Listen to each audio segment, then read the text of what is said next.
Well, China's coronavirus continues to spread. Authorities are saying the outbreak could peak in 10 days. There have now been 132 deaths, close to 6,000 cases, and 16 countries outside China have confirmed cases. As you can see from this graph, the number of cases has spiked over the past week, and the city of Wuhan continues to be at the centre of the outbreak. The authorities are telling residents not to travel anywhere. And this is the situation in which some of those residents are living. Completely deserted streets, as you can see, because people are not only being told not to leave the city, they're being told not to leave their homes. Also in Wuhan, this has been happening. 2 new hospitals are being built, especially for coronavirus patients. The first has over 1,000 beds, and we're told it will be finished within a week. Well, you can also see conditions inside one of the existing hospitals in Wuhan.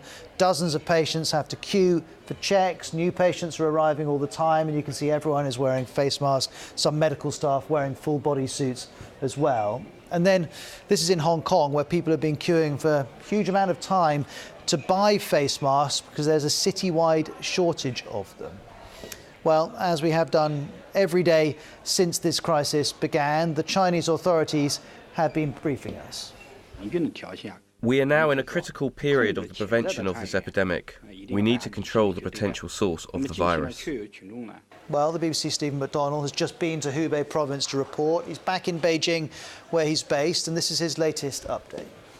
Everybody who's been in Hubei province is expected to stay away from their workplace for 2 weeks, and so that's what I'm doing, as others are. It's just that the authorities are taking more and more strict precautions when you go into buildings. I mean, I'm back in Beijing now. You go into buildings, you're having your temperature checked, whether it be an office building or a building where people live with flats. The streets are very quiet in the Chinese capital. I mean, it's normally kind of quiet for the Spring Festival, but it's very quiet. People are not walking around. They don't want to leave their homes if they don't have to for risk of being infected. There's an interesting comparison with SARS. So people on social media are plotting the trajectory of this coronavirus with the SARS outbreak in 2002. Now, it seems that this is a much more infectious virus. Well, we've heard the update of the Chinese authorities. Next, let's hear from the World Health Organization. The whole world needs to be on alert now. The whole world needs to take action and be ready for any cases that come, either from the original epicenter or from other epicenters that become established. So the virus continues to spread, but there has been a breakthrough. Scientists in Australia have recreated this new coronavirus, and that may help efforts to diagnose and treat it. Here's the head of the team behind that work. This step makes it possible for a lot of things to move forward that have been delayed, and we're just delighted to have been able to fill that gap in the space between 2 a.m. Saturday morning, when the first case was diagnosed in Australia, and Monday, when we believe we had the virus growing in culture.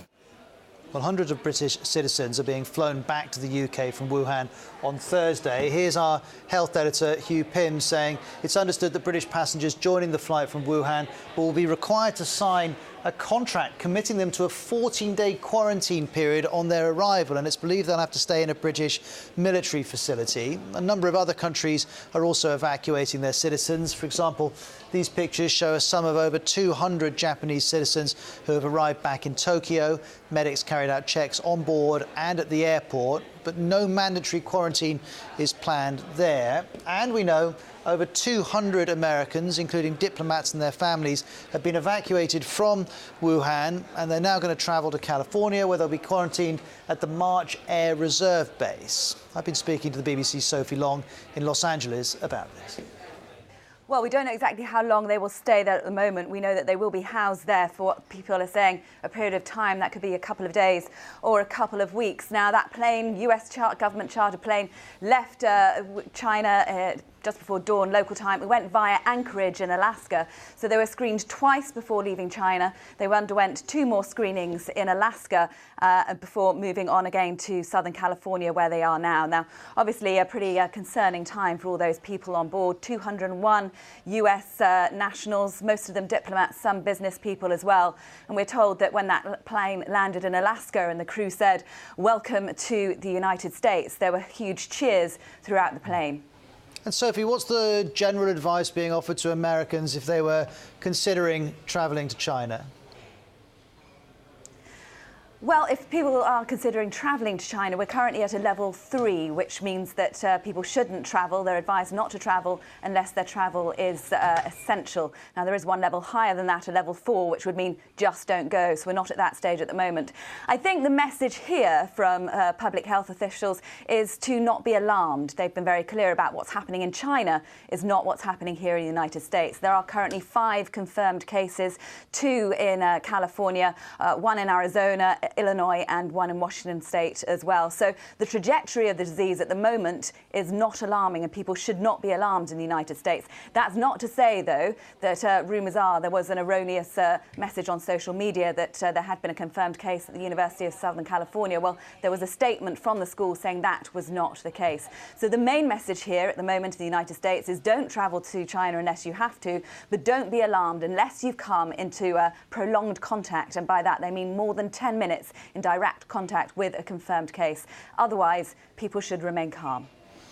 Another story here connected to the coronavirus. In the last couple of hours, World Athletics has announced the postponement of the World Indoor Championships in Nanjing in March due to fears over the coronavirus. The sport's governing body is saying it's now looking to stage the event at the same venue in 1 year's time. So this virus having ramifications in lots of different areas. Other developments include British Airways announcing it suspended all direct flights to and from mainland China. That follows United Airlines already saying it would reduce its schedule. Meanwhile, the UK government and its officials have been holding what's called a COBRA meeting to discuss the virus. Here you can see some of the attendees arriving for that. This is an emergency meeting that's called when a national crisis in the UK arises. Often it's related to terrorist incidents or extreme flooding. This time the meeting follows the UK Foreign Office telling Britons to cancel all but essential travel to China. While Australia plans to quarantine its evacuees on Christmas Island, which is around 2,000 kilometres from the Australian mainland. These people who are taken there are going to have to stay in this recently reopened immigration centre. As many as 600 Australians are involved, including around 100 children. They've registered as being in Wuhan or the wider Hubei province. Let's hear from Prime Minister Scott Morrison. We cannot give a guarantee that this operation is able to succeed. And I also want to stress very clearly that we may not be in a position, if we're able to do this on one occasion, to do it on another occasion. Well, the decision to use Christmas Island has raised a few eyebrows. This detention centre has been a controversial part of Australia's border protection policies, which sees some asylum seekers housed at this facility.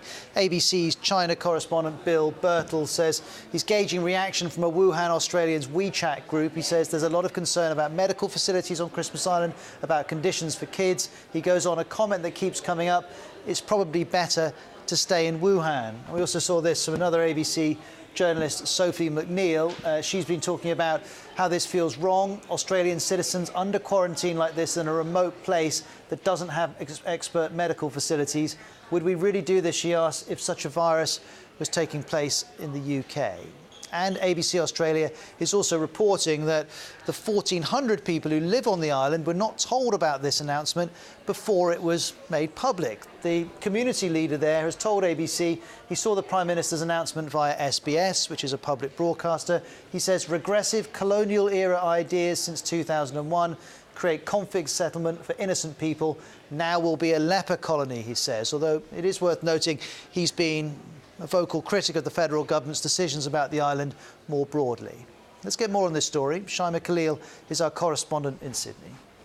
This detention centre is going to be quarantine zone, if you will. And upon hearing that, many have raised the question of why is it that 600 Australians, including 100 children that travelled with their families to celebrate the Lunar Year, instead of being brought to hospitals, why are they being brought to Christmas Island, about 2,000 kilometres from the mainland? It's actually closer to Indonesia than it is to Australia mainland. And while China is grappling with this ever-developing crisis, it's also taken issue with a Danish newspaper for publishing this cartoon. It's the Chinese flag, but as you can see, it has virus germs in place of stars. China's demanding an apology. The newspaper has responded, and of course, I've got a little help here with the Danish translation. It's not coming up, but I was going to show you it. The newspaper saying China wants to control Danish media and has shown no inclination to take down the picture or indeed apologise for it.